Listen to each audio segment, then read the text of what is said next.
এক কৃষক তার গাধার পিঠে অনেকগুলো থলে চাপিয়েছিল। থলেগুলো ভর্তি ছিল ধান। সেই ধানগুলোকে নিয়ে বাজারে বিক্রি করতে যাচ্ছিল, কিন্তু গাধা একেতে অনেকগুলো থলে ভর্তি ঠাসা ঠাসা করে ধান, তারপর ওই কৃষক তার পিঠে চেপে বসেছে। সবকিছু নিয়ে গাধা চলতে চলতে কিছুটা পথ যেতে না যেতেই গাধার পিঠ থেকে একটা থলে খসে পড়ে গেল। কিন্তু এখন ওই লোকটা একা একা কি করে ওই গাধার পিঠে থলেতে তুলবে ভেবেই পাচ্ছে না। একটু পর তিনি অনুভব করতে পারেন যে কেউ একজন এদিকেই আসছে। কিছুক্ষণ পর দেখতে পায় একটা ব্যক্তি ঘোড়ার পিঠে উঠে এদিকটাই আসছে। তখন কাছে এলে দেখে যে জমিদার বাবু, ওই গ্রামেরই জমিদার বাবু ঘোড়ার পিঠে উঠে চারিদিকে ঘুরছে, দেখছে কে কি করছে, তার মনে কি ইচ্ছা হয়েছে সে ঘুরছে। কিন্তু জমিদার বাবুকে সে এত মানি লোক, তাকে কিভাবে বলবে যে জমিদার বাবু আমার এই বস্তাটি গাধার পিঠে তুলে দিন। তখন জমিদার বাবুও দেখতে পেল যে ওই লোকটা ওই যে বস্তাটা পড়ে গেছে ওটা তুলতে মনে হয় পারছে না। দেখেই উনি বুঝতে পেরেছেন যেহেতু জমিদার বাবু মানিগুণী লোক, বুদ্ধি বিবেচনা তো যথেষ্টই আছে।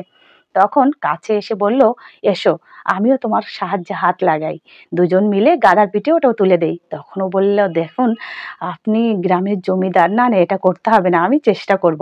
তখন বলল, না না ইতস্তত বোধ করো না, আমি ধরছি তুমি অপর পৃষ্ঠে ধরো, দুজন মিলেই তুলে দেই। এই বলে দুজনে হাতাহাতি করে খুব সহজেই ওই গাধার পিঠে থলেটে তুলে দিল।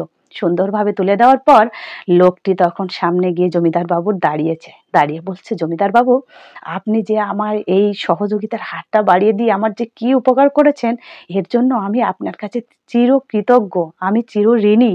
তবে আপনার এই ঋণ কিভাবে পরিশোধ করব যদি একটু বলতেন দয়া করে। তখন জমিদার বাবু এক গাল হেসে বলল, দেখো তুমি ইতস্তত বোধ করো না, কিসের এত ভয়, কিসের এত লজ্জা, কেন তুমি আমাকে দেখে এমনটা করছো? একদমই করবে না। তুমিও অন্য কারো বিপদে এই সহযোগিতার হাতটা বাড়িয়ে দিও, দেখবে এই ঋণের বোঝা অনেকটাই হালকা হবে। সব সময় লোকের বিপদে এগিয়ে যেও, যতই তুমি মানি ধনী ব্যক্তি হও না কেন, লোকের বিপদে এগিয়ে যাওয়া সব থেকে বড় কাজ। বিপদে মানুষের পাশে গিয়ে দাঁড়ানো সত্যি খুবই পুণ্যের কাজ, তুমি সেটাই করবে। আজ আমি তোমায় তুলে দিলাম, তুমি অন্য কাউকে তুলে দেবে, আবার তোমার এটা দেখে অন্য কেউ তুলে দেবে। এটাই তো একে অপরকে দেখেই তো শেখা।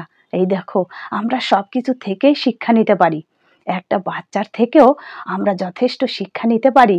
আমরাই যে সবকিছু জানি বুঝি এমনটা নয়, ছোট বাচ্চাও আমাদের শিক্ষা দেয়। এভাবে কিছু কথা ওনাকে বলে জমিদার বাবু তার ঘোড়াটি নিয়ে চলে গেলেন। তখন লোকটি ভাবলো, সত্যি এমন মানুষ পাওয়া ভাগ্যের ব্যাপার, আর সবাই এমন হয় না। আজকাল যুগটা অন্যরকম চলছে। সত্যি পৃথিবীটায় শুধু যে খারাপ মানুষ তা নয়, ভালো মানুষও আছে। ভালো মানুষ আছে বলেই বিশ্বাসটা এখনো বেঁচে আছে। ভালো মানুষ না থাকলে মানুষের ওপর থেকে মানুষের বিশ্বাসটা একদমই থাকতো না। সবাই মানুষকে অবিশ্বাস, অবহেলা, ঘৃণাই করত, কেউ মান্য করতো না, কেউ শ্রদ্ধা ভক্তি করতো না। সত্যি তাই, এই পৃথিবীতে শুধু যে খারাপ লোক আছে সেটা নয়, ভালো লোকও আছে।